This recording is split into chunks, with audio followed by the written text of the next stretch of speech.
Hello, Uncle Joe. Hi. I'm good. I want to say thank you, by the way. Because of you, today we had In-N-Out. Wow! Isang nakaka-touch na revelasyon ang ibinahagi ni Uncle Joe tungkol kay Chris Lawrence na agad pinag-usapan ng maraming netizens. Ayon sa kanya, noong panahon na hindi na magkasama sina Chris Lawrence at Katrina Halili, tumigil umano si Chris sa pagkain ng meat.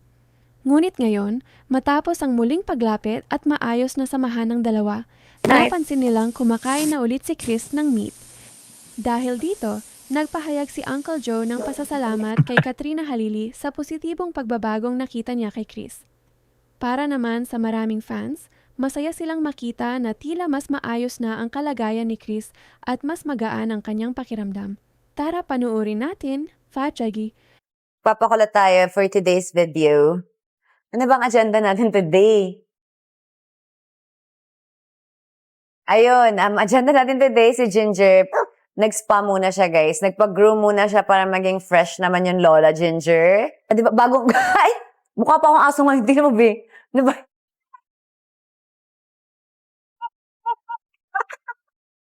Diba? First kaming bagong groom. Siguro mag-shoot kami ng konti sa bahay. Tapos may meeting kami sa TikTok for future plans para sa Katie's products. And ayun, syempre mag-Villa Medica tayo bilang ang tagal na natin hindi nakakabalik para naman restore yung ating body.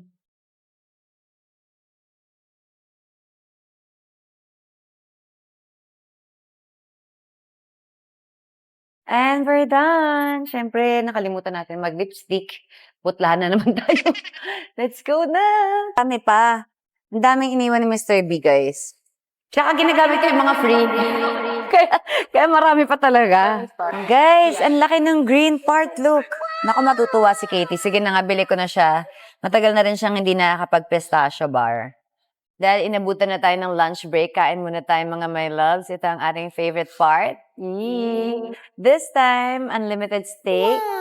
Magta-try kami ni Kat. Sabi ko kay Kuya, pira-piranggot lang kasi muna kami, steak tasting. So kung ano yung magustuhan namin, yun yung uulitin namin. Wait lang si Mr. B nag-text, ha? Ay! Nanalo siya! No? Sa puso. Oh.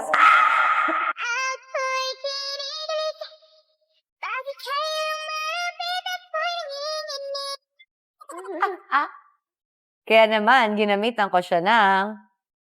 Cute naman ang sticker. Ang cute! Favorite sticker ko yan. Ano yung very creative? Ano ba yun? Ano yung ganun ko? Kahit pakilan mo pag ginagawa yan. Parang pag nangaasar ka na natutuwa. Parang gano'n. Parang ang dami ko nakikita sa video. Dapat sa labas yung dila, be. Si Katie, nasaan? Nasa school. Uwian nga pala niya, pero 12. Kailangan nating umalis dito ng 1. Parang wala na tayong panahon mag-shoot. Parang diretso na tayo sa meeting. Diba? Busy kami today, guys. So, wish me luck. Wish me luck. Akala ko Opo, ito yung file. Signature. kumain kami ng steak dito sa yung Anli. Akala ko maliliit lang ibibigay ni Kuya. Tigi isang steak pala. In-order ko lahat. Asan ba kayo? Akala ko yung ganyan-ganyan. Well, ito lang yung... Hey, I'm with Uncle Joe. Hi, Miss B. Hello, Uncle Joe. Hi. I'm good. 5 kind of steak. I didn't know it's like this size. I thought it's just bite size. I want to say thank you, by the way. Because of you, today we had In-N-Out. Wow! Congrats! I did In-N-Out.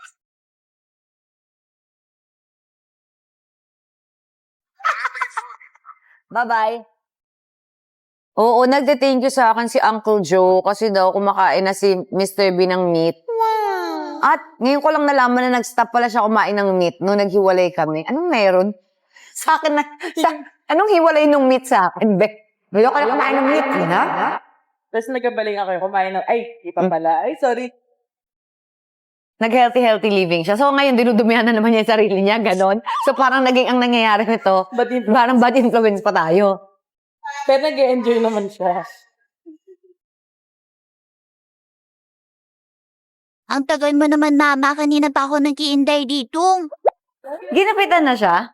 Ma'am, bali kasi dahil sobrang puppy pa siya. Bawal. Sabi po ni groomer, hindi pa daw talaga kaya.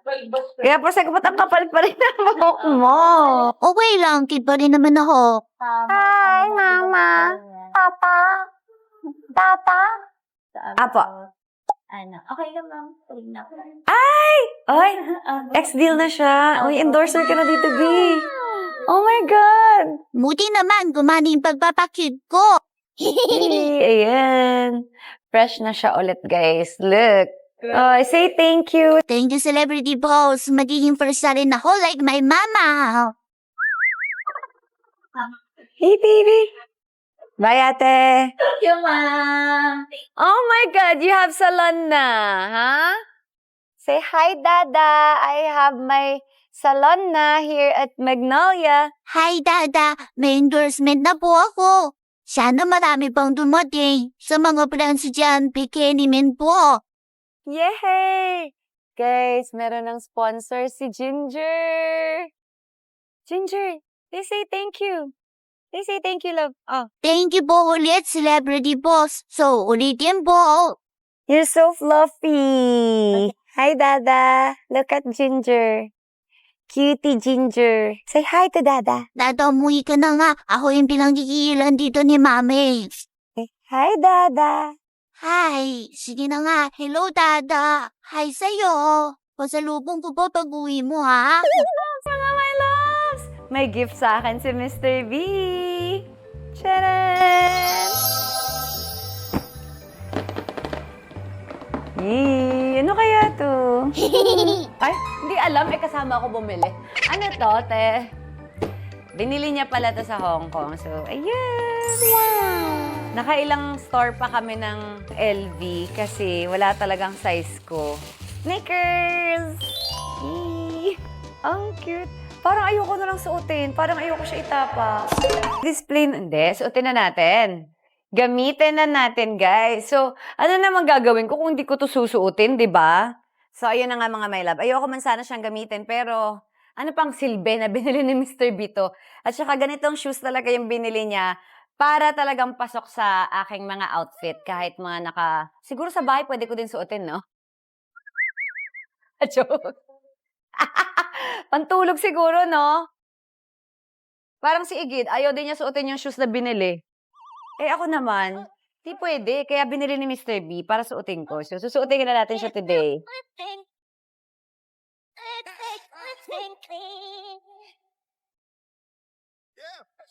For the record. Takot ka naman!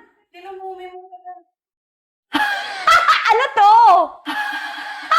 Ano to? Naiiyan ka ba? Hindi. Kape?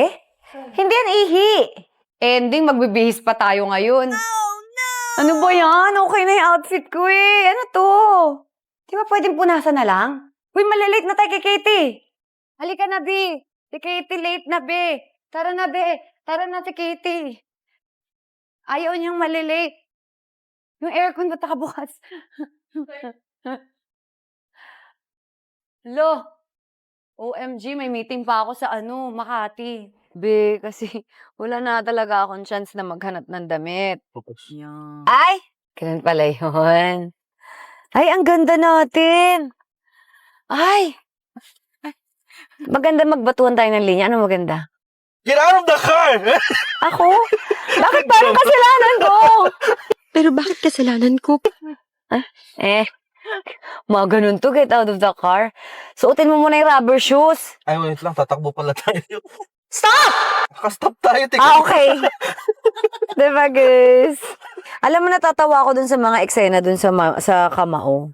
Eh, kasi parang parang ako, si Nadia, si Katrina. Tapos si Neil Ceci, si Chris. Actually, oo nga nung pinapanood ko yung kwento. Parang, Anyari? una ayaw mo makita si Nonoy na, ay, nandito na naman yan, ganyan mo, di ba? Wala mo ng training. May lakad tayo. Bakit? Saan kayo pupunta? Kailangan ko ba magpaalam sa'yo? Ay, hindi kasi importante sana yung training namin. Nakita ko yung Oo, semblance ng kwento niyo. True, tapos ngayon nagiging okay na kami. Parang, nangyari? Sabi ko nga, actually, nung nagbabatuan kami ng linya ni Neil Cese, sabi ko, magamit nga tong mga linya na to namin, papabasa ko sa kanya pag tripa namin. 3 p.m. Sige po, okay. Sige, Opo, sige po, nandito okay na po. kasi ako sa Katie. school. Sige po, okay. Pupunta na ako ng BGC, ikaw na magsundo ng 3 p.m. ha? Sige, Diba? Sabaw-sabaw si Mama Kat. Hindi kasi yung klase niya na nakaraan, 1:30. Sabi ni, kaya nga akala ko din 1:30 pa sabi start na daw ngayon, 3 na daw. Nakalipat na daw sila, nandiyan na sila sa regular school. Congratulations, my love! Yan, sana po, pray po natin na sana okay po si Katie. Ayan, pupunta na po kami ng TikTok. So, narito na tayo guys sa TikTok. Let's go. Let's have... Isa na namang nakaka-touch na kwento ang ibinahagi ni Katrina Halili na ikinatuwa ng maraming netizens. Ayon kay Katrina, napapansin nilang sunod-sunod ang blessings na dumarating sa kanila nitong mga nakaraang panahon. Ibinahagi rin niya na lagi silang nagpapasalamat sa Diyos sa bawat oportunidad, biyaya at magandang nangyayari sa kanilang buhay. Marami ang natuwa sa kanyang pahayag at nagsabing inspirasyon ang pagiging grateful ni na Katrina at Chris Lawrence. Para sa kanilang supporters, mahalagang ipagdiwang ang bawat biyayang dumarating at manatiling mapagpasalamat anuman ang sitwasyon. Sa social media, bumuhos ang mga pagbati at mensahe ng suporta mula sa kanilang fans, na umaasang magpatuloy ang magagandang pagkakataon para sa kanilang pamilya at mga karera. Wala tayo sa TikTok lang sa GMAU. Nasa BGC tayo. TikTok headquarters, guys. Ayun. So, yun na nga mga my loves. Halfway na tayo sa meeting. Meron pa tayong Villa Medica. Diyos ko, 3:44 na.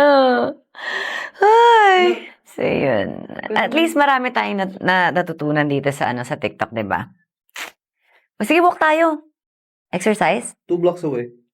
Exercise tayo? Pwede naman. Oh, pwede. Sige, go. For the vlog. Hindi ka lakarin na lang. Villa Medica. Here we go. Okay, maglalakad lang kami, guys. Abangan nyo kami. Okay, buti lang naka-sneakers tayo. Look. Yeah. Diyos ko, irampa natin. Sayang naman yung sapatos. Oh, yung sapatos na binili ko, di pa sinuot. Ito yung 500 pesos, guys. Guys, ito yung 500 pesos na pinagmamalaki niya. Talagang ayaw pa rin niya talaga bitawan. Pero kung mag-alala, kasi may tumawag sa akin, guys, mga taga-US. Hinihingi yung shoe size. Malit lang po yung pa ako. Good news, guys. May mga nanghingi. May mga, ha? Hindi lang isa. Grabe naman. Parang dalawa. naman. Yes. Yeah. Thank you, guys. Hingin nyo lang yung shoes. Oy, wag kayo ha. Si Kat hiningi din. Uy, buong team. Uy, buong team. Ay, isa pa rin pala to. Diyos ko, guys, nawawa naman yung mga alaga ko. Konti na lang lalabas na yung niya. Labas na yung Oo naman, KKK. Kawawa naman pala yung Katrina team. Butas-butas na pala yung mga sapatos ng mga team ko. I'm sure, syempre, kila Chris hindi kasi lahat sila nakapuma. Kawawa naman yung Katrina team, guys. Mga nan-GG tata na yung mga sapatos. Di ba? Pinagtsatsagaan yung 500. Yung isa naman, mabubuta. Ito. Oh, guys, so konti na lang lalabas. Uy, konti na lang lalabas na yung niya. Pero laban pa rin, di ba? Hindi naman kailangan mahal yung shoes eh. Ang importante nakakalakad. Tsaka kailangan komportable rin. Oh my God. Alright, guys. Tapos na yung meeting. Let's go. Natanggap na daw ako sa TikTok. Ikaw, naniniwala ka rin ba na mas dumarami ang blessings kapag marunong tayong magpasalamat? Ibahagi ang iyong opinion sa comments.